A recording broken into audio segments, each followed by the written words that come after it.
As you can see, well, first of all, let me be courteous and welcome you back to another episode of Shuffle and Repeat, the podcast.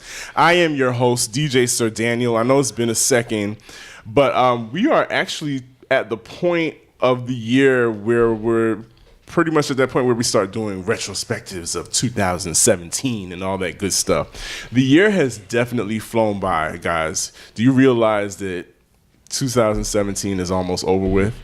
And in doing that, I had a moment of reflection over the week, and it dawned on me that I had quite the creative harvest this past year. Even this podcast was like something that I gave birth to this year. And it made me think about all of you creatives out there that are familiar with those moments when you tap in to your source. And I'm surrounded by so many creative geniuses that I wanted to talk to a few of them about their source and how it influences their works. I know that I usually talk to DJs on this show, but DJs, they are very creative people, but we also work with other creative people, photographers, writers, artists, you name it. We work with them. So what I'd like to do is I would like to introduce my very, very special guest to you today. This person I've known for quite a while, but we're not going to go into how long I've known him and all his skeletons that are buried about the country. Wait. Mashawn D. Simon, nice to have you on the show. Say hello to everybody. Hello to everybody. Thank you so much. See, I just need him to be obedient today. Also, and I'm so thrilled to have this next guest with us today because he came all the way from New York City just to do my podcast. That's major, y'all. Yeah. I would like to introduce to you guys Darius Amore. How are you? I'm doing well, thank you. Hello. Thank you for being here. And last but not least, we have a lady in our presence, so I need y'all to act right. But then again, I'm just playing. So, Fonda Clayton is with us. How are you, Fonda? Fantastic. Great to be awesome. here. I am so happy to have you guys here to talk about being a creative and being a spiritual creative, more so. And so, let's just start off with there. What is your definition of being a spiritual creative? Fun to go first. I see it cooking over there. Yeah. Mm-hmm. It's time for the percolator. Mm-hmm. It's percolating. Okay, so what is a spiritual creative? It is being led by your inspiration rather than your motivation. I do this by meditating first and quieting my mind so that I can be downloaded and guided by what wants to be spoken by me and through me. That's basically it. I mean, Mashawn? I think for me, being a spiritual creative is letting that which is innate in you lead you. I've come to realize as of recent, I've been surrounded by as well some very intriguing creative people who are finding purpose through that thing that is them, whether they are cooks, whether they're artists, whether they're writers. And so I think sometimes being a spiritual creative is being led or being driven by that which is at the core, the essence of who you are. Darius? To be honest with you, I had been like kind of searching myself for what the definition of that even is. And I was kind of lost for a minute, if I'm being honest. But I thought about this passage in the Bible. It says, out of the abundance of the heart, the mouth speaks. And so I kind of applied that to everything. Out of the abundance of the heart, the hands draw, the person sings, the person acts, whatever your gift, your talent is, it comes from your heart. And, you know, for me, I wake up and I think about creating. I wake up and I think about doing something different, and it's in my heart, and it literally comes out through all of my actions and what I do every day. So, and it's just something that when it comes to you just can't not do it. Right. You can't not do it. It's an addiction, if you must, if you will. And please let everybody know what exactly it is that you do. Darius, let's start with you. Well, I'm a photographer and sketch artist and painter. So I do those three things. I do whole lot of other stuff because I really believe as a creative, you don't just do one thing. But for the most part, those are the things I'm concentrating on right now. Nice. Mashawn. Well, most of the people who know me know that Mashawn's brand is being a preacher, teacher, and a preacher, teacher, writer, and a scholar. Yeah, so I think it all is sort of centered around that. I teach, I write, I preach, and as Fonda has dubbed me, I am a historian. So there's that scholar component as well. Oh, so you were listening. I'm always listening. Sometimes we know how Wait, this one So not. we're not going to turn that into that kind of show. You can tell we all love each other in here. Fonda, what is your muse? What do you create? I create. I'm a teacher by nature. I love to teach in the kitchen. I love to teach people about their bodies, about the body's wisdom, about its truth, and how it's always speaking to us. And so I do that by touch, like I said, through food as well, but also teaching people that their pain is a message and that their life is always speaking to them, and to follow the call. Because if you don't, then it gets louder and louder. It's, like God knocks as a feather, and then as a stone, and then a brick. Then you get the side of a building. It's your choice which one you want to answer to first. So showing people that they have everything that they need inside of them. And I do that through cooking, life coaching, body work. Just, You are an all-around, just a Renaissance woman. An accidental creative. An accidental creative. Yes. Okay, we're going to unpack that a little bit. Let me jot that down. An accidental creative. But you know what? You mentioned something earlier about getting quiet. The Huffington Post released an article a while ago last year listing 18 things that highly creative people do differently. And one that stood out to me the most was that creatives take time for solitude. Yes. Oh my Is that the gosh, case yes. for all of you? And what do you discover in your solitude, Darius? First of all, that self-care solitude time is like on the highest priority for me in terms of my my creative life. During that time, I'd like to have noise in the background, which is either music or like my favorite TV show or a documentary that involves somebody in creative. And I put my phone on Do Not Disturb, and I just zone out. And I usually have a canvas in front of me, or I have my sketch pad in front of me, or I'm editing a photo. But that it's really important. I'm so glad you brought that up because I didn't even think about that today. But if I didn't have that, I would be blocked up all the time, from being creative. Because most of y'all know, well, Mashawn knows this. Whenever Mashawn and I talk, usually I'm in the car when he calls me. Okay.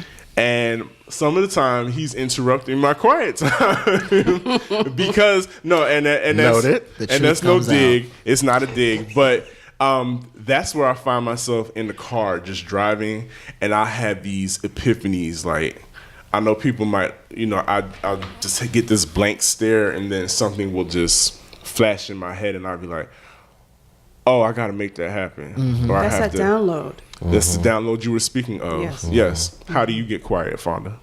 Every morning when I have my buttered coconut coffee, my phone is always on Do Not Disturb.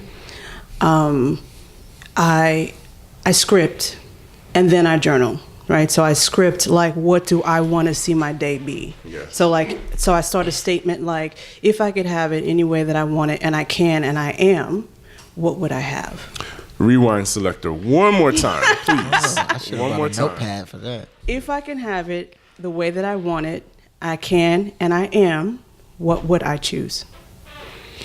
And you answer that question. And then I just let it free flow. Right, I just write until I'm complete, and then I'm kind of pre-paving what I want to see, what I want to experience, who I'm choosing to be. Different than journaling, because I used to journal all the time. Like, I don't know if you guys know about The Artist's Way. It's a book by Julia Cameron. She talks about taking yourself on a date, and you're supposed to do these 3 pages, and you're getting out all the junk and the gunk that the mind does, because the monkey mind is busy. and you got to So slow busy. it down. Absolutely. And so you write these 3 pages, but what I found was that I was spinning the negative versus really deciding what I wanted to do. So I was always in reactionary mode.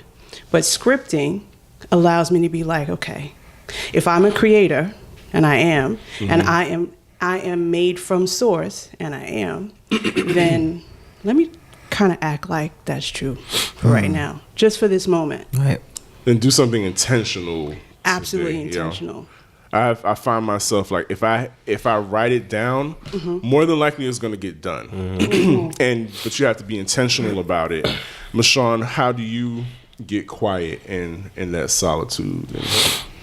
My quiet moments have to be forced in a lot of ways. And what I mean by that is I recognize that I have become one of those people that is addicted to being busy.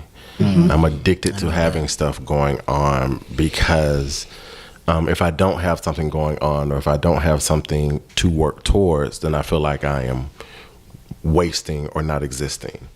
And so my quiet times become these moments when internally I just feel like too much is happening, or I've been too negative for too long, or I'm not feeling fulfilled, or I don't have that peace, or I don't have that freedom. What I've began to reconnect with is that God speaks to me the most when I'm either in the shower or on a toilet, because I have no choice but to be with myself and be Present. present and centered in a different kind of way, which becomes very frustrating for someone who's a writer because I didn't have these revelations and I'm like, I need to write this down before I forget. Where my pen at? Right. But I'm in the shower. So, Write it on the steam in the mirror. right. And so what happens is sometimes you'll find a lot of puddles on the floor because I'm then jumping out of the shower and jotting it down. You know, there are erase boards that you could put in the shower just for that purpose. Good idea. It's a very good idea. Do you ever feel guilty though? Like, I've had moments where, like you said, when you use the restroom and you start to feel that thing, and I'm like, why am I having this feeling right now during this moment? You know, why Can't it be happening at some other time? Right? Why can't it be happening some other time where I really set the time apart? Like, I feel guilty about that sometimes because I'm just like, I'm using the bathroom right now. This isn't a beautiful moment. I should be But it sitting is down. a beautiful moment. Why can't it be a beautiful moment? I don't know. I was just sharing. Like, sometimes I feel guilty about that. Like, I should really set aside the time specifically to my creative ideas, to my process, and force it, as you say. But I think a lot of us get wrapped up in what we think a creative looks like because Yes. the Hollywood has told us, that we all have to be Carrie Bradshaw sitting at a Mac Right. in front of a window, look over from a brownstone in Brooklyn. Right. It has to look a certain way, and that's not necessarily true. True. Because, like you said, inspiration comes when you least expect it. Now, getting back to about getting quiet and feeling guilty, for those of you that have significant others or even the important relationships in your life, how have you been able to balance those moments where it's like I have to pull away and be by myself and be still and not have whoever is in your life, whether it's a significant other or a friend, feel like they are being left out or being neglected? We've had to learn it. And what's been intriguing is my now fiance has also started a business. Prior to that was difficult because I would be like, I got to get this done, or I got to write, or I gotta. And sometimes he would come home and it would be like, well, what am I going to do? I guess I'll just sit and watch TV, or I'll play these video games.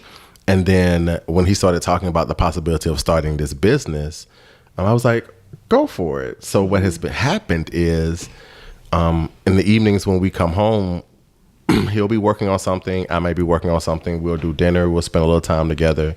And then we go our separate ways and work on whatever it is we need to work on. At the same time, though, sometimes some of my quiet time gets interrupted because he'll be finished with a project before I will. Or, again, my quiet time tends to happen in the shower in the restroom, which is like right before bed. And my fiance likes to watch TV right before bed.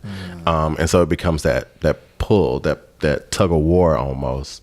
But I had to assist him in finding a desire or creative outlet so that I could then have my creative outlet and give him ownership of his thing, and I have ownership of my thing. Cool. Fonda? Well, luckily, I'm married to a creative, and he's also an entrepreneur. So that worked out. But because I work from home, by the time he gets home, he thinks that time is supposed to be his and only his. What you mean it's not? I mean, girl, you had all day. We love you. And so that sometimes it's hard to navigate. But for the most part, luckily I have an office where I can close the door. And if I'm upstairs in the office, that means that work is being done. Now, if I'm downstairs with the computer, then kind of, it kind of ebbs and flows. But because he gets those same type of downloads in the way that I get them, like it doesn't necessarily always look the same, but I'm able to say, okay, I need to write now. And I'm gonna go and do that. And he's like, all right, cool. As long as he got something to eat, he's good. I don't think I've ever had that, like where that kind of tug That between push and pull. No, yeah, simply because I have a pretty good balance when it comes to my relationships. I'm single, by the way, no marriage or fiancés over here, but just friends. For now. Yeah. For now, yeah. But I've always been like, I will make time for you, and we're gonna go all out. But I have to do this. I have to finish this project, and I'm gonna go all out in this. Because once you get started, you get in your zone, and you can't have to follow it through. You have to follow it all the way through. Yes. But I'm like that too when I'm devoting my time to my friends and my family too. Yes. I'm like, All out. we going all out. We're Right. gonna stop here. We're gonna go here, and I'm gonna spend all the time with you. You're getting all my energy right now. But then when it's time to disconnect and me go back into my layer of creation, then again the phone is on do not disturb. And I think sometimes it comes down to understanding. Like I said, with my fiance, I mean, there would be moments when we would be in Publix and I would have a revelation and he would get frustrated. But now that he has his own business and he has these download moments, we can be in Publix and he'll sort of get distracted and I'll be like, see, that's what was happening when I was having my moment. And so it created this understanding. He still thinks that sometimes when I'm working on something or a sermon or something, I can just stop when he's ready to eat, which is not always the case. But he gets it now because helping him tap into his creative juices helped him to see what I was going through and experiencing, and it created a different level of support. And dating another or having a partner that's a creative can really be a blessing, because you got somebody who just gets it. They're not like, why are you doing that? Or, it doesn't really matter why. Right. They just know you have to do it. Right. And they allow you to do that. And go ahead, Fonda. And having and being mindful enough to renegotiate with yourself is like sometimes like my eyes will pop open at 3:00 in the morning. It's just like I gotta go get this out of my head. And so he's like, well, why are you up? I'm just like, you know why. You know what this like, is. son, you know what it's That's right. Stop pretending like you don't know what's son. You know what I mean? And back to Darius, and I know you said you're single now, but listen, Darius has a really big show coming up, and let's be real about it. There are creatives that have creative groupies.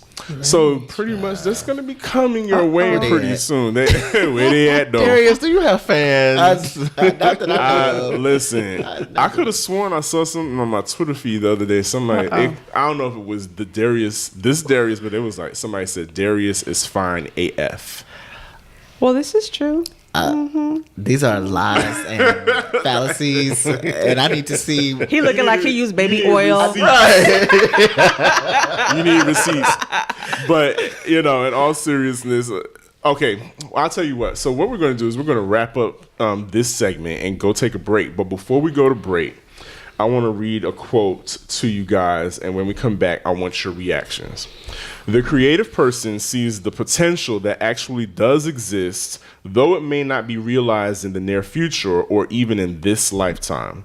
The creative person sees beyond the physical dimension through his or her inner eye. Perhaps the creative person sees into the spiritual being, where the complete, whole, and perfect being is not just becoming, but already is. Marinate on that. We'll be right back. This is Shuffle and Repeat, the podcast. I'm DJ Sir Daniel. Yeah, I got heavy on that ass real quick. But we'll be right back after this. Hello, advertisers. It's DJ Sir Daniel. Thank you for listening to my show. Don't you love my voice? Well, it can be yours for an on-air spot just like this one. Email me at shuffleandrepeatpodcast@gmail.com. That's shuffleandrepeatpodcast@gmail.com for details on how you can get your own custom-made cotton candy sweet as gold live commercial spot. Let's get this money. Welcome back to Shuffle and Repeat, the podcast. I am your host, DJ Sir Daniel. And listen, guys, the conversations that are had off air is really what you want to hear. Like, we just had a moment here of negotiating for what you want, which is something that I think as a creative, and I can attest to this firsthand, is sometimes as a creative, I'm scared to ask for what I want or what I need, only because creative people are naturally fragile, and we're kind of fragile. We are our egos, and we'll talk about ego later. But a lot of times we're scared because of rejection. I think the word is tender. Tender. Okay, so I will rephrase that. We are tender, sweet, sensitive spirits. How about that? Yeah, we'll go. I defer to Fonda. All right. So Darius, we're going to cheers on that. Yes, Okay. yes, indeed. And so before we left the last segment, I read a quote to you guys. The creative person sees the potential that actually does exist, though it may not be realized in the near future or even in this lifetime. The creative person sees beyond the physical dimension through his or her inner eye. Perhaps the creative person sees into the spiritual being, where the complete, whole, and perfect being is not just becoming, but already is. Reaction to that. First of all, who wrote that? I found it. It's one of those things that I found online. As a matter of fact, I found it. Can't find it again. You can tell me later. I'll tell you later. But yeah, it's one of those things that I was looking up. There's a lot on being a spiritual creative out there, and so that was just one of the articles that I found. But what are your reactions when you hear something like that? How does it speak to you?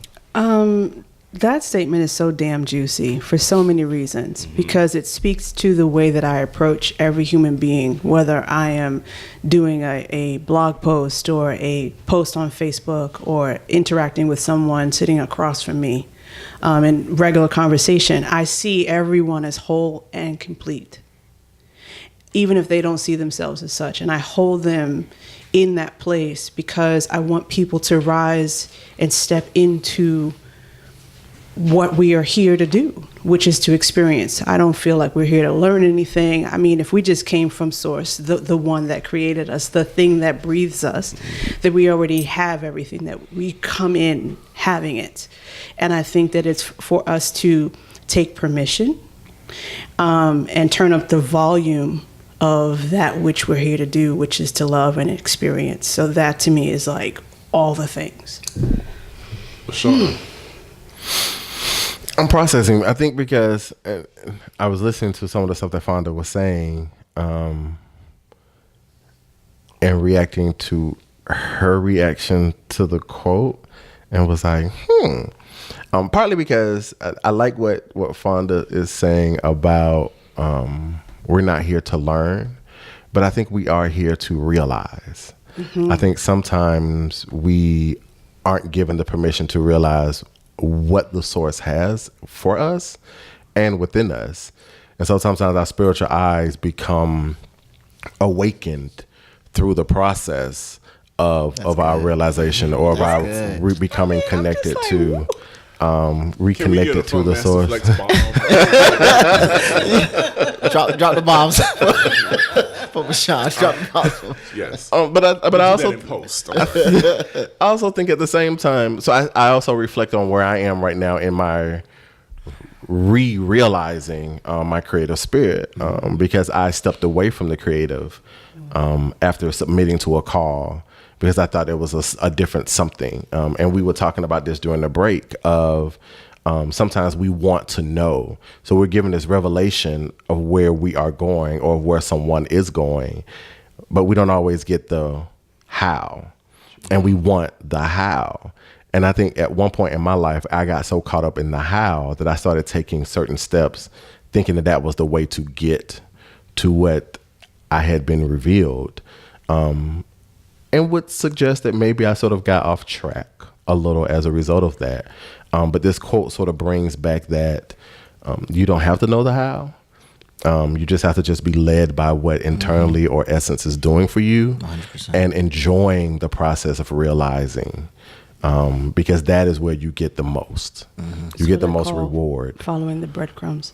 Following the breadcrumbs. Yes. And I think that is what many of us are.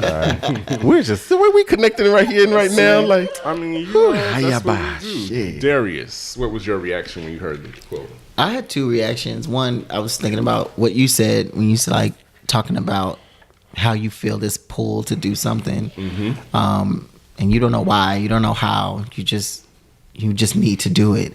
And the beautiful thing about when you actually start that process and start taking the steps to achieve that thing, and you start to see it happen, and it becomes fully realized, and you just kind of sit back and reflect, like, I didn't even know I could do that. I didn't even know I was able to do that until I started to do it.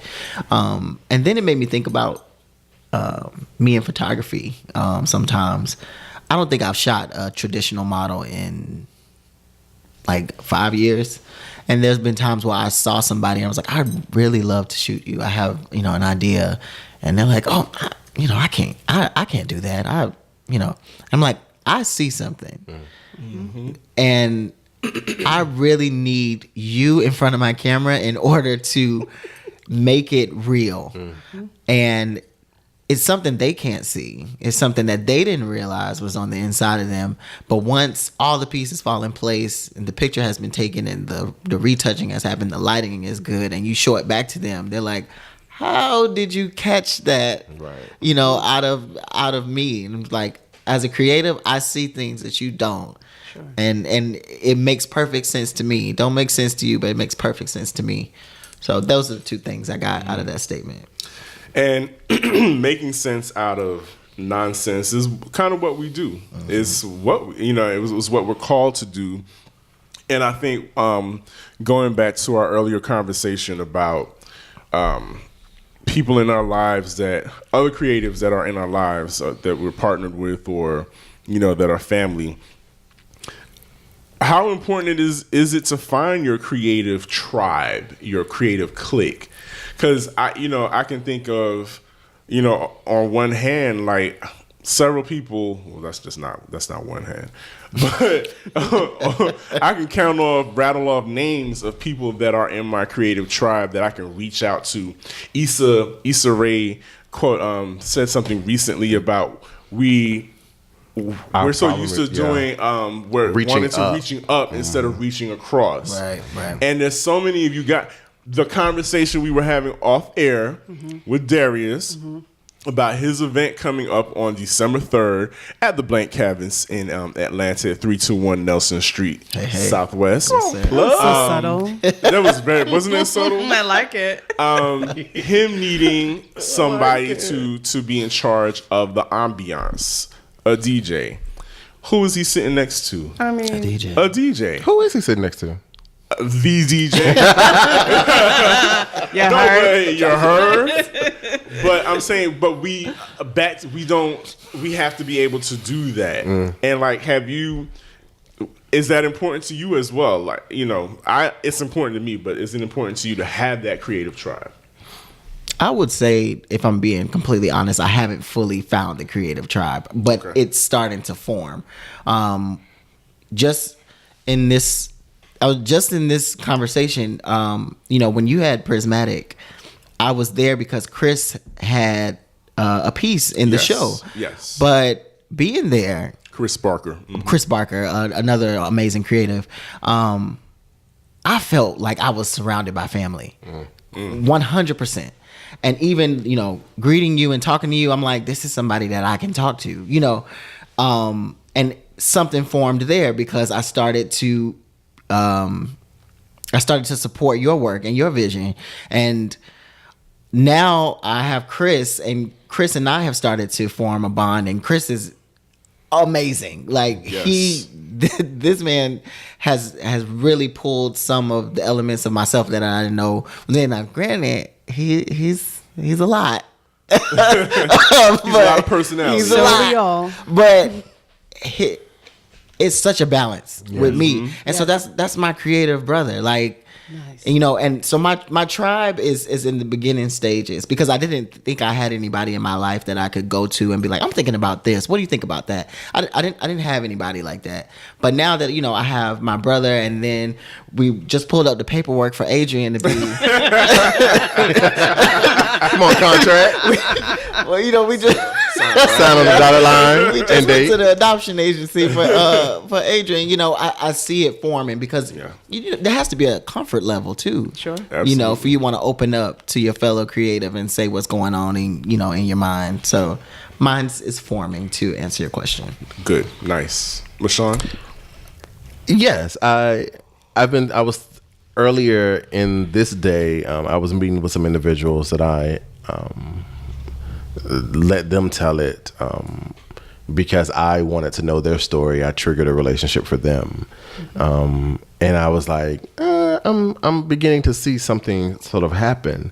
So one of the websites that I write for is we profile women of a certain generation for the ways in which they've impacted the world. And what I began to realize is how I'm doing these stories about these women who are doing creative things. And as I'm thinking about how to tell their story, I'm becoming more and more attracted to more and more creatives. It's really intriguing to be building connections with people who are just using that which is innate in them to have purpose. So they have, yes, these day jobs, but I call them the Clark Kents of the world because, once they've left their day job, they're creating documentaries and doing fashion. And I'm like, wow, like this is amazing. And because of the connection with them, I'm seeing a different creative identity within myself in the ways in which I'm living out the same lives that they are living. So I don't know if I would call it a tribe because the relationships or the connections to each and every of them are very different, but it's very expansive. So I think it's a diaspora that I am finding myself connected to. Fancy. Okay. Wasn't that a Neiman Marcus word that you just dropped? It was so fancy. It's a $5 word. Diaspora. I'm just saying. The scholar. Got wordsmiths at this table. Diaspora. I should not come behind Well, him. Yes, I always believe in having a tribe of people that you can that are on speed dial to get you out of your head, get you out of that monkey mind, because left alone without adult supervision is very dangerous. But isn't it fun? No, it is not fun. It's not fun for me. Jungle gyms are fun. No, because when you're asking, when you have a list for the list, or when you have, you're asking why about the why, like it's like Pandora's box. So, if I can call a Johnny, if I can call you, if I can call Tina, if I can call these people to be like, okay, I've got this idea, they don't try to talk me out of it. They want to hear more, right? They want me to say it. They want me to call a thing so that it can breathe and take wing. It doesn't mean that I'm going to necessarily do that project all the way through, but because I follow the breadcrumb, then this other thing sparks off, and then that thing happens. It's really good. It's amazing. And you mentioned our lead tribesman, Yes. creative tribesman, Yes. Johnny J. Ray Cornegay, who is also the producer and engineer of this show. Mm-hmm. He is quite the creative tribesman, and lots of ideas You better tell it. have come to loving your fruition because of just say, hey, what do you think of this? And oh my goodness, before you know it, in that just big, like him. in that big voice of his, he would have spilled sketched out a whole event for you, and you're like, I would have never thought that was supposed to happen like that. But okay, I like where you're going with this. But Right. that helps though. That helps Right. somebody to. He's a battery pack. It's a He's the resource. mastermind of sort. He Yeah. he is a battery pack. He's a Like battery I've said pack. it on timeless occasions that he's put the battery in my back, and the reason why we're here right now is because of our producer, Mr. J. Ray, Johnny Cornegay. So yes, Round of applause. Let's hear Round it of for the applause. boy. So Sound effect. great sound effect. So we're gonna take a quick break. Mashawn, you mentioned that you write for various news outlets. And I'm going to quote something to you. And when we come back, I want you to unpack it. This is a quote from screenwriter William Kelly. And he says, "Writing is holy. We are keepers of the flame. We sit down at our dulcimer," does one of those expensive words, dulcimer, "and try to steal a little fire from heaven. We are keepers of the word. We must know the word, the proper words. We must know what words mean, and we must know if there's a better word. And we are keepers of the gate. We see darkness, and we try to light a candle. We try to be proper citizens of what we occupy." Think about that. And when we come back, in this era of fake news and short attention spans, are you even more charged up to create in this climate? That's for you, Mashawn Simon. So when we come back, it's Shuffle and Repeat the podcast. We're talking about creative spirituality here. Yeah, I'm trying to blow some minds in 2018. We want you to be at your best, and if you need to reference the show, please, by all means, do it. It's Shuffle and Repeat the podcast. I'm DJ Sir Daniel, and we'll be right back. This is DJ Sir Daniel. Thank you so much for listening to Shuffle and Repeat the podcast. And right now I want to talk to my business owners. You, the advertiser. This spot could be your own, very own custom-made commercial spot. Let's talk about it. Email me at shuffleandrepeatpodcast@gmail.com. That's shuffleandrepeatpodcast@gmail.com. You can get your very own custom-made commercial on-air spot read live by me, DJ Sir Daniel. So let's talk about it. Now, let's get back to the show. Go ahead back in as soon as you are ready. That was the only one I had for a long time. I had the little one. I had the Nintendo system. Well, I wasn't that fancy. Yes, we're back. It's Shuffle and Repeat the podcast. I'm your host, DJ Sir Daniel. Sometimes with creatives, they're all over the place. They're very playful. They make video game noises while you're trying to do your podcast. You know, that's kind of the stuff that they do, but we love them. I love my round table Stop here. it, Darius. Mashawn D. Simon is here. Darius Amore is here. And Fonda Clayton is here. And Mashawn, before we went to this last break, I read a quote from screenwriter William Kelly that writing is holy. We are keepers of the flame, meaning writers.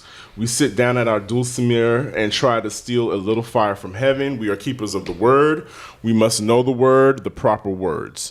We must know the words. We must know what words mean, and we must know if there's a better word. And we are keepers of the gate. We see darkness, and we try to light a candle.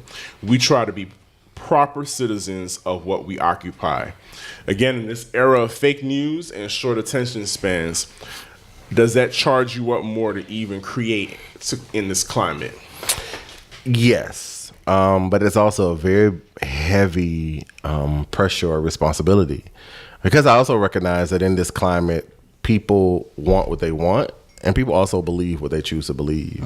And so it's difficult to tell stories, because I'm a storyteller. It's difficult to tell stories that people will care about, or that the media world right now is really concerned about traffic and hits and Clicks. Likes and clicks. Clickbait. And sometimes the information that people need is not always the information they want.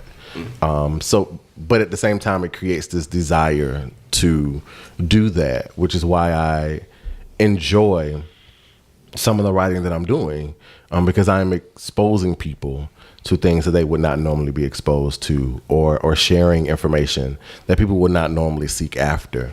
But it's difficult because those who control the narrative control the mind, and those who control the narrative control the history. And there's a lot of history that we've lost because of who has controlled the narrative. And so I try my best to be a part of the process of clearing things or clarifying things, and not to worry too much about if it is or is not working. Because if I worry more about if it is or is not working, then my motivation gets lost. But yeah, I love the part where it says that they're gatekeepers. When I was in school, they told us we were gatekeepers. And as somebody who is a fledgling biblical scholar, I see the ways in which even the texts in the Bible have controlled because of who controlled the narrative, and what's been lost as a result of that. And so controlling the narrative and trying to strike a balance in our lives and create a harmonious atmosphere is a constant battle. And Fonda, our minds and our bodies are constantly battling each other for supremacy. How do you create that harmonious atmosphere to allow the source to come through? Because that's really your gift as a massage therapist, someone who heals through touch. How do we do that on a daily basis? Like, if I can't afford to come lay on your table, what else can I do? Where can you go? I mean, I have a podcast. I wrote a book. But in all seriousness, acknowledging, right? Acknowledging that the body has a voice, versus thinking that you're just what I call the bobblehead. Like, a lot of us, we're trained to think that we're only as worthy as we are smart. Right? That's why I'm the accidental creative. Unpack that for me, because there's nothing accidental about the gems that you drop. And we've known each other for a while. Yeah. And everybody that comes in contact with you, we're changed. I'm not trying to gas you up or nothing, but you can go right ahead. We get a little changed by being around you. How is that accidental though? Well, because I was trained as a pattern maker and a textile person, and I come by way of the fashion industry, and wanted to discover legacy, and became a massage therapist, and now I'm a life coach. So I have followed the breadcrumbs, which the whole path hasn't been revealed to me, because God knows if you would have told me that I'd be here, it would have scared the bejesus out of me. So I couldn't know the how. But I thought when I was at FIT studying pattern making, I didn't think that was creative. Because it was about the 32nd of an inch. That's not creative. So I put myself in this box, and then I was just like, oh, I don't have to really be in the box. And so every person that I'm with, through conversation, through coaching, etc., I'm just like, oh, I learn more about myself than I do when I'm with them, which is always this wonderful thing. But I want to bring it back to what you were talking about, like the mind and the body, right? We only think that we're our head, right? And then that's where the ego lives. And that's a crafty bitch. Yes, she is. She's about as bad as tequila. She's sneaky. Well, no, tequila is great. Gin is a devil. Gin to make you sin. But once we can drop into our body, like if you think about the brain and the brain stem, right? They swim in this thing called cerebral spinal fluid, and this special juice that when we get hooked up to letting it go through the pattern, right? So then you're just like, okay, so I'm head all the way to the tail. Like there's more to me than just this brain. And it's unpracticed, right? And also when people want to keep you in a box, they don't want you to go there. Right. But meditation, visualization, writing, those are the things that allow us that, oh, there's more to me.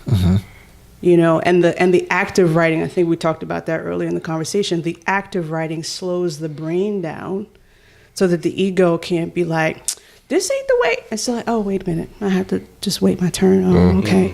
And you could see how it works. And because I have worked on my self-talk, because the self-talk is the most important thing, because it looks normal, but I could be saying a whole bunch of stuff and teaching people like, you need to make sure that lines up with the way that you would speak to someone that you really loved and you really respected. You wouldn't speak to them that way. Right. So it's not acceptable for you to speak to yourself that way. What I find to be interesting, I'm sitting here listening to Fonda, and I want to go back to something you said about fashion and the 13th of the inch and the inch. You see people as patterns. So it makes sense. Yes, it's true. It makes sense that you started out in fashion. Scholar, yes, dear. Talk to me. Tell me. It makes sense. You see people in the same way that you made clothes, and that everything has its place. Everything has its purpose. The neck has to be a certain way. The zipper has to be a certain way. And you see people that way. You engage people that way. So it makes sense that you started out in fashion because the peoples are the patterns. And what you're doing is rather than creating clothing, you're making it more wearable. Can we get another Funk Master Flex bomb over here? We're in the whole entire world. The two of these right here, Michonne and Fonda, I love they do this when they get together. It's a little sickening sometimes. It's like the Siamese cats and Lady and the Tramp. The tails are moving together and pointing at each other. You know, it's crazy. But that was beautiful. That was actually pretty dope. Thank you. I felt that, yeah. Chills. Darius, Chill bumps. Fonda brought up the ego. What's a lie that your ego has told you in this creative process? Damn. My ego has told me, a lie that my ego has told me is that if I don't know how to do something, I could just learn, in 10 minutes because it's easy. I don't need to perfect it. I don't need to learn the science behind it. I can just look at it and pick it up. Wow. And, I could just do that myself, and that's where a lot of us mess up at. We can see something and we can mimic it, but we don't know the science behind it. We don't know the reason behind it. You're somebody who studies something and they really know all the mechanics behind it and it's a passion for them. We should probably trust them with the vision and to help us as well. But yeah, I've gotten really caught up in my own ego. Like, you know what? I don't know how to do it, but I'm going to do it for myself. I'm not going to ask anybody for help. I'm going to watch a couple of YouTube videos and I'll figure it out, And 4 years later and it's not done, and then I'm in a bad predicament. And see, I think I'm the opposite end of the spectrum where I'll see something and be like, oh, I really love doing that. But my ego will say, but you know what? You're not DJ JC. You're not Jazzy Joyce. There's no way that you could rock parties, that you can cut and scratch. There's just no way. First of all, you're old. That's another lie I told myself. First of all, you're too old. You waited this long. There's just no way that you can do it. And overcoming that, sometimes I'll hear that in my head, but it's a struggle. It's a daily practice that you have to overcome that. And every time I get behind that table, it's a declaration saying, "Ha ha, ego, I told you." And what the universe does is every time the universe affirms you. So like we were talking earlier about, why do I keep doing this? Stop. We were talking about the party that you did for Ajamal and your anxiety. And then the universe gave you a moment to say you did it right. You got this. You got this. And there's lots of moments in your life, and I'm talking to you creatives out there listening to this right now. You have to watch for those. Listen for those moments Because they will come to you, and they will tell you. Go ahead, Darren. I was gonna say too. Another, I would say, negative voice that I've heard is that the things that I put out won't be effective, like won't affect anyone. I remember a close friend of mine saying, "I don't want to create images just to post them on the internet and let them be forgotten." And I was like, "We do a lot of that. I do a lot of that where I post something and I probably worked all night on it, and I post it and I'm like, there we go." And then I get like 2 likes, and I'm like, oh, I worked really hard on that, you know? And that's where my value of that work is, in those likes. And that part, there's a part of me that doesn't want to create something else because I'm haunted by that ineffectiveness of what I just posted or what I just put out in the universe and didn't get much attention. And so that voice will haunt me, like I said, into my next project where I'm just like, well, you know, the last time it didn't really work, so I'm not going to try. Okay, so 2 things I want to say. One is about picking up speed and having momentum, right? So when you pick up speed, like pretend you're a farmer. A farmer just does not plant one, you know, thing of corn. Like it's you know, the farmer, he or she is making a lot of plants, right? And so, you know, there's sowing and then there's reaping, right? So it's just like, when you plan your event, make sure you plan the next event. Yes. So that you don't have the time to let the grass grow underneath your feet, and the monkey mind is not just going and making mincemeat out of you. Yeah. Right? Because like it's really great at that. On the opposite side, I don't want to give ego a totally bad rap either, because it's there. Right? And a lot of times, like in a lot of, you know, like some religions like Buddhists, like they're trying to like do away with the ego. Well, if God put it there, Right. how can I pimp this to my best ability? Right? And like, what's the voice of this ego? So for me, they in certain places they call this your inner child. Right? My inner child, the one that is really was the boss of me before I put her in the back seat in her little car booster seat. she was in the driver's seat, and she was like sitting on top of like phone books. Y'all remember that? I just totally dated myself. And she used a cane to like work the gears. And I was in the back seat somewhere. That's dangerous. Very dangerous. But like it gives you a visual, right? Absolutely. And so I was just like, okay, boo boo, like you need to get in the back seat. Now she will come out when I need her, because she's 5 and she's a boss. She's a goddamn boss. You feel me? Like when I need to pull her out and let her unleash the beast and let people know I'm not the one today or yesterday. I let her go. And that's where ego is effective, but you have to be willing to have relationship with those pieces of you so that you become congruent. Because otherwise it's the enemy and you want to push it away. It's just like, all right, boo boo, I'm gonna need you to go sit down, Mom. I got this. I got this. And she's like, oh, okay, well, hurry up. Like, whatever. Right? And hurry up about it. So I love that. So when we come back, we are going to, I want everybody to know about all the wonderful things that you guys are up to.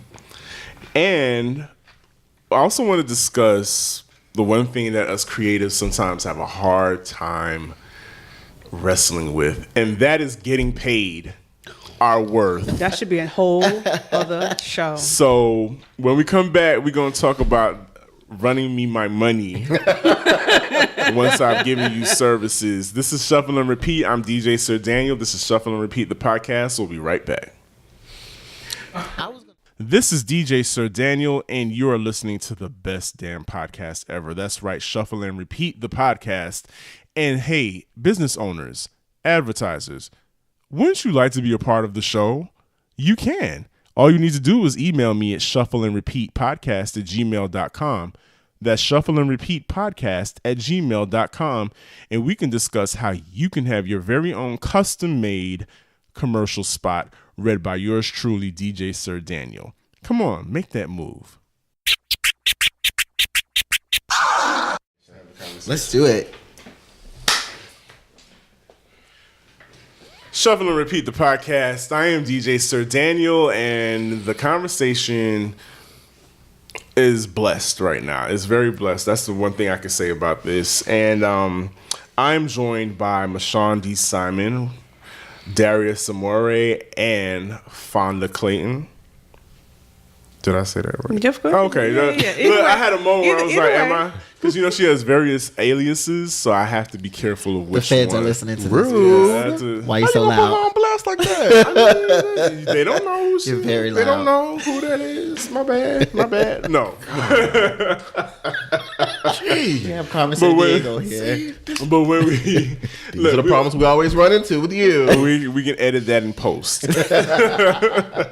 No need. No need. But we're talking about being a creative and just the whole idea of us being tender people and very wearing our hearts on our sleeves when it comes to our art, our professions, our craft.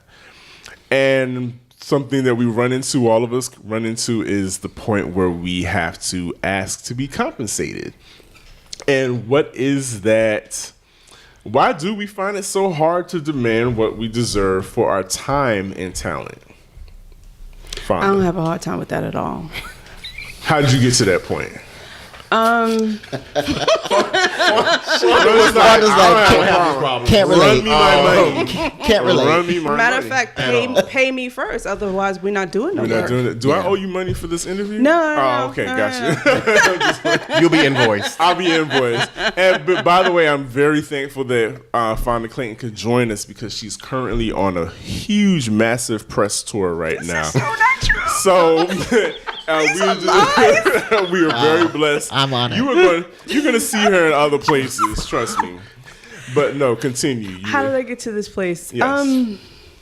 Because somebody right now is listening, trying to, okay, I'll tell you, I'll offer myself as a sacrifice of the lamb. When I first started out DJing several years ago, I literally people would ask me how much do I want, and I would hem and haw, and before I hit enter or send on that email or text back, it was like an act of Congress running back in my mind, like how much, if I ask them, if I do this particular amount, they're gonna think I'm crazy. They're gonna laugh at me. They're gonna tell you, well, you're not worth all that, because nobody knows who you are. But then again, guess who that was? That was my 10-year-old ego. That was a 10-year-old in my driver's seat. So.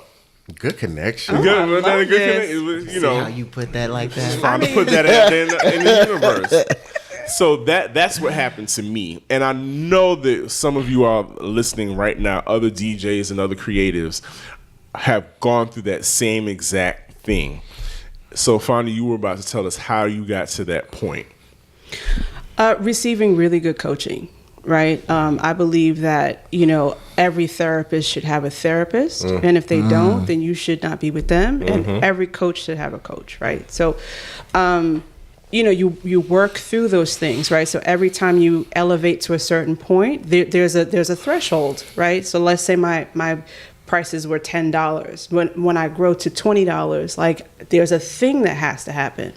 But I tell you a funny story. Okay, so I'm like at this 3-day seminar, and there's this guy named Ken Ford who's a violinist.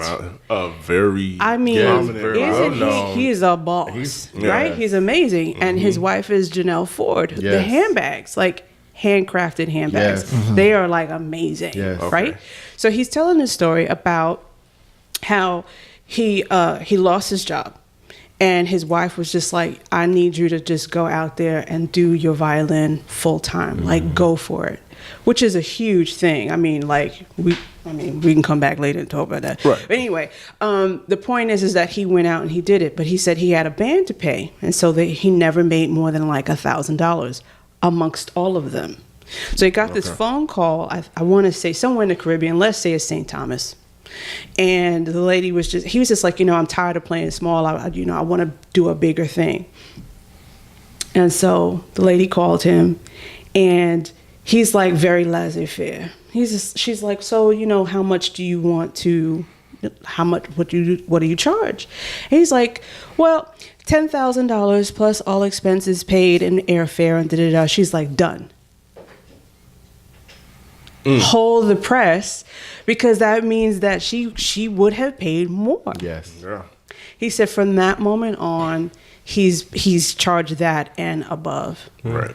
And that's just to let you know, the universe will meet you where you're at.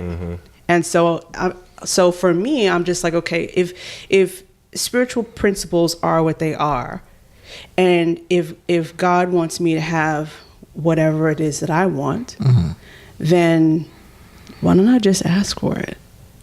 What's the worst can happen? It could just not be that person to give me that. Right. But Grant Cardone says, who has my money? Right. Like, he gets up in the morning like, who has my money? It's just like, that's brilliant. I love that.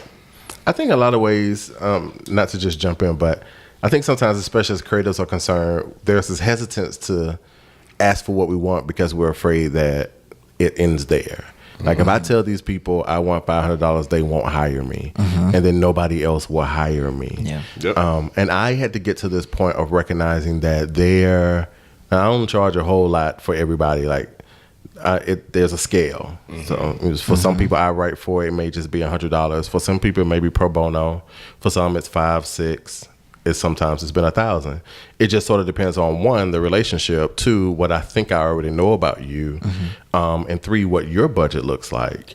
But at the same time, there's a certain amount of time and energy that I am giving of myself, billable hours, to produce that which you are asking of from me.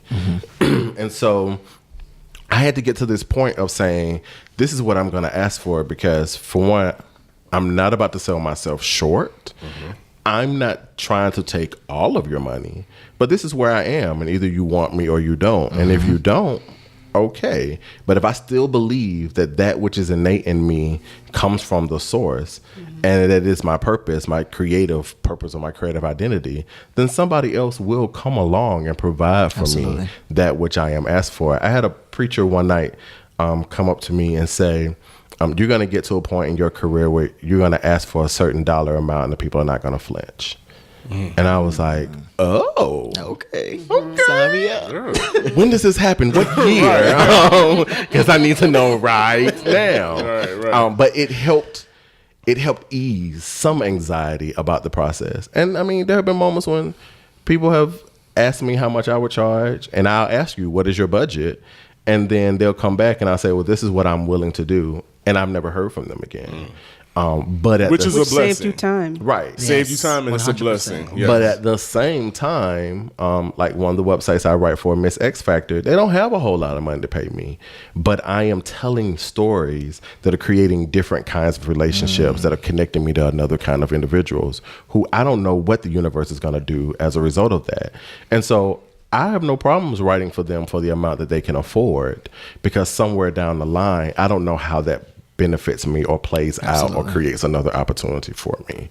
And so I think as creatives, we have to think about all of those pieces. What does this mean? What is the purpose of this right now? How does it lead to what's next? And at the same time, what am I worth? And what will be the relationship or the connection with this individual who's asking for my services? The preacher that put that in your spirit, did he also say that there was a car I'm not doing this with you. that you couldn't drive? I'm not. Inside joke, y'all. Inside joke. But Darius, what has been your experience with getting compensated for your creativity? I used to struggle with, pricing my photography. I don't think I've ever really done. I've done commission work, but not necessarily paintings or sketches. But I have a quick story. I had a friend or an acquaintance who really wanted me to do photography for him and his family. And so when he called, he said, hey, I might need to use you for something. I was like, oh, okay. And he's like, well, there's this other guy who charges this amount. But he hasn't even been doing it that long for him to have those prices. And I actually defended the other guy. I was like, you should probably go with him, because at the end of the day, that's what he believes he's worth. And do you believe that his work is good? And he's like, yeah, I believe his work is amazing. I was like, then you need to hire this man. Right. Don't just, hire me because I'm cheap. And I was like, how do you feel about, my work? And I was like, one thing you don't do is question somebody else's worth for their product. So to answer your question directly, I don't have a problem with it now. Because I feel like once somebody approaches me to work for them, the first thing I ask, have you seen my work? And they say, yeah, I've seen your work. And I lay them out. Well, great. I do this, I do that, I do this. It's almost like how you should be when you enter a relationship. This is who I am.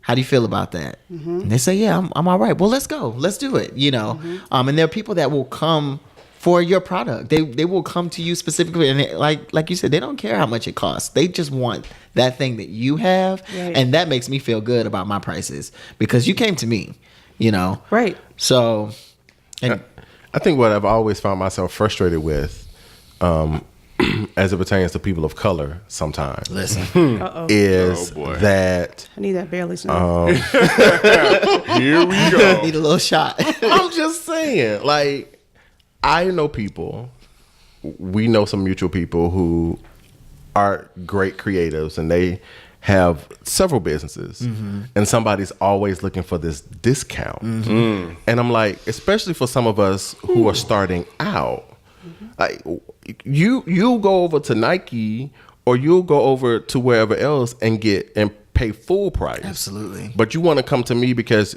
you're my friend or you're acquainted to me or what have you, and you want a discount, not considering what I have to also give or what my payout is for providing this service to you. Yeah. Sure. And I think sometimes that is the disadvantage of doing business with our people and particularly our friends, because everybody wants, the friends and family discount. Yeah. And I struggle sometimes with that because I'm like, let them offer you the friends and family discount. Yes. Let me offer you a gift. Right.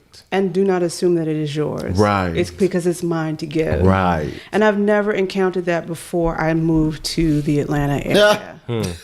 So what you trying to say? I just said it. Because, I said what I said. I'm a licensed massage therapist in New York State and in Georgia. Okay. And I think it's like 18 years now. And so I put in that sweat equity. You understand what I'm saying? Gotcha. So none of my friends who are also massage therapists and body workers assume that there's going to be a discount. They want to, it pleases them to pay me what Right. I've asked for because it feels good all the way around. It just feels amazing and abundant, right? And who doesn't want to feel abundant? But here there's this assumption of getting the hookup. It's just like, okay, when you go to work, do you work and not get paid? Like car notes still have to be, paid? Does it look Absolutely. like I'm on a diet? Like I like to eat well And every day. 3 times a day. With snacks. All of that in All between. of that. And so it's just like, there are these things. It's like, how much are you willing to put up with? And if, that's when I let the 5-year-old go. Because she'd be like, nah, son, that's not even worth putting a bra on for. We're not doing it. I've actually stopped negotiations. Like, if we get to the point where you're trying to Nickel and dime. nickel and Yes. dime, I'm like, you know what? I'm probably not the person you want to work with, but I know some Exactly. people that you might, That is excellent. here's a list of some other photographers excellent. that you might be, and I'll cut it short, after that. And if they reach back out to me, then now the choice is mine to work with Yes. them Yes. or not. Yes. Yeah. Perfect. Yeah, same thing with DJing and DJs. Like I have an event coming up, and J Ray has suggested that I get another DJ to be on the bill, and money's a little tight because and I love the idea, but I would never approach a DJ, especially one that I respect, and ask them to do something for free. 100%. If they offered it, hey, by all means, let's do it. But I would never, because I know what it took to get to that point that they're at. and the passion in which you do what you do. When we came in here earlier, Darius and I were talking before, and I was like, yeah, we're creatives. We're kind of special. And I mean, and when I say special, I do mean short bus special in a little way, because you have to be kind of, yeah, you too, Michonne. Yeah, you have to kind of be, in order to do what we do, and sometimes go in debt. Yes. Have your personality, your reputation sometimes be targeted. Yes. You know, and we open ourselves up for personal attack. Attacks. Sure. And so you don't do that just for nothing. You do that because it is a passion. It's a passion of yours. And folks are going to respect us. So we're about to wrap up, but I want Darius Amore to tell us about this exhibit that's coming up. And, why the party people out there listening need to be there. Okay. Aside from me being the DJ for that evening as well. This is an exclusive. You just heard it there. Aside from Sir Daniel on the ones and twos. So my event is called Power Art Show. And I can tell you two things about the show. Power Art Show, the reason why it's called Power Art Show, because I believe that God gives us all powers, talents, abilities, whatever you want to call them. And at some point in my life, I felt like I lost my power. I gave it away. I put it in a box. I shoved it underneath the bed. Whatever I did, I lost it for a while. And this show is about me getting it back. This show is about me pushing myself forward and really putting my talents on display and using my voice for something good. And then also, when I think about power, I think about superheroes. Well, we all are superheroes in some way, but your superpowers or abilities are not effective unless they affect somebody else. So my show is about inspiring other people to create their own lane, to create their own passion projects, to paint, to draw, to sing. No matter what age you are, like, just start somewhere. As you said earlier, it's at the Blank Canvas ATL, and the show is filled with a variety of things: my photography, my fine art sketches, my paintings, things I've been working on all year to make extra special, and I really hope that everybody's gonna love it. 321 Nelson Street, Southwest Atlanta, Georgia. Yes. Do you have a website, or how can people, first of all, get to know you and get in contact with you and find out more information? Of course, I'm on Instagram and Twitter promoting the show, Darius Amore. Should I spell it? Please spell it. I listen to people do this all the time, so I don't know why I asked. So it's DariusAmore, and that's pretty much everywhere. And then DariusAmore.com, where I have my work there, and I'll be promoting the show there as well. And just come, like, just bring your auntie, bring your cousins. It's an open gallery, so you can just show up. There's no RSVP, there's no cover to get in. I'm covering everything because I definitely believe that art should be enjoyable, at least this one time. At least this one time, you should just come in stress free, have a cupcake and a glass of wine, and get into some art. So yeah, I'm looking forward to that. Fonda Clayton, please tell the people how they can reach you. FondaClayton.com. Everywhere I am Fonda Clayton, and on the Twitter I am Mindful Fonda. On the what? What was that again? Twitter. The Mindful Fonda. Okay, gotcha. And do you have anything coming up that we need? Because you mentioned in passing a book. Well, yeah, I wrote a little book called Stop Giving Your Power Away. It was an Amazon bestseller. And I know, we're so simpatico. Yes. I felt that. Yes. Okay. It's all about personal power. Wow. So the book primarily is about helping women use their voice and turn up the volume for themselves. And it's usually things that are going on in the downer regions and taking that power back. The downer region. Oh, you know what she's saying. Don't add. You mean the down there regions? Because it's not a downer. It's an upper, actually. It is definitely an upper. It's not a Debbie Downer. Power. It's not a Debbie Downer at all. It's power with a capital P. Yes. Indeed. And That's good. That's one the name more of the time next for book. the people, the website. FondaClayton.com. Thank you so much. Thank you. And Mr. Simon. Power with a capital P is your next book. I like See? it. All these gems. Come on. I like that. I'm glad it's being taped. So you can find me. Should have bought a Honda. Go ahead. Make my wig come I'm calling the police. Oh, I love it. You can find me on Instagram, Twitter, and I believe Facebook as Elder Madosi, or Mashawn D. Simon. And my website is MashawnDSimon.com. MashawnDSimon.com. I want to thank you each for being here on this show and making it extra special. I really appreciate y'all. Yeah. And I really appreciate everyone for listening. There's more to come. 2018 is going to be just super dope all around. Wait. Don't you have an event coming up? Yeah, you do. I on the 8th. certainly do. I'm like, wait a minute.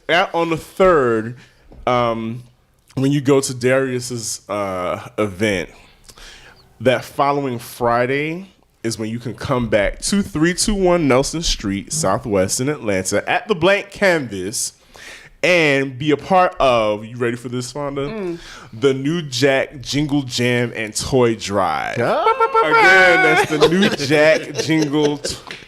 I messed up just now. But the New Jack Jingle Toy Drive. You haven't seen the images? I'll show you later. Yeah, listen, if you love 90s music, if you're a fan of New Jack Swing, please come out, and you're also supporting some youth that will be affected by getting toys, because I'm asking people to, if you bring a toy, you get in for half the admission price. Enjoy the music. There's going to be other surprises there. I'm so thankful to be partnered with Michelle Dawes Britt with Real Chicks Rock. I'm being interviewed by her tomorrow. See what I'm saying? On your press junket tour. busy. So busy and booked. But yes, and it's going to be a fun time. If you're listening to me right now, so you know how to find me, thesardaniel.com or DJ Sir Daniel everywhere else. But please come on out. We're going to have a rocking time. And it's a great way to celebrate the holidays in a grown and festive manner. Thank you once again for listening to Shuffle and Repeat, the podcast. So much more is on the way. Just I'm telling you, keep looking at your boy. Your boy is bringing you more stuff coming, okay? Thank you so much. That's been it, and I'll see you on the next go-round. That was fun. Did I sound tipsy at any point? No. Because the Baileys. The Baileys got your boy feeling things. Tap it.